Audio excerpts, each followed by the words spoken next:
Sinasabi ko, walang babaeng gusto sa broke na lalaki. Kahit ba hindi financially, kahit experience-wise man lang, o kung wala kang ginagawa sa life mo. Pero para sa akin kasi, perfect scenario yung nagsimula ka ng broke, tapos makita mo na yung babae na matesting mo na siya habang broke eh. Mismo. Yung ang nabibigay mo pa lang sa kanya, hindi pa finances, pero yung sarili mo pa lang, enough na para sa kanya. Yun ang worth it para sa akin na makasama mo pag made it ka na.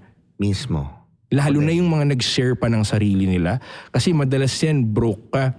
Yung babae kumikita na. Madali. Mas madali siya. So common scenario na broke si guy, kung may pera na si girl.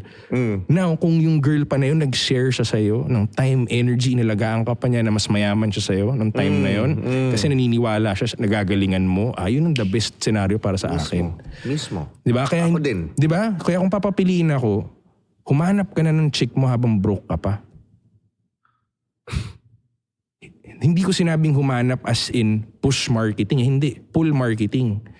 How? Hanap na sila ang hahanap sa'yo. How? Put yourself out there. Diba? The more you're seen, the more na may chances na may makakita sa'yo.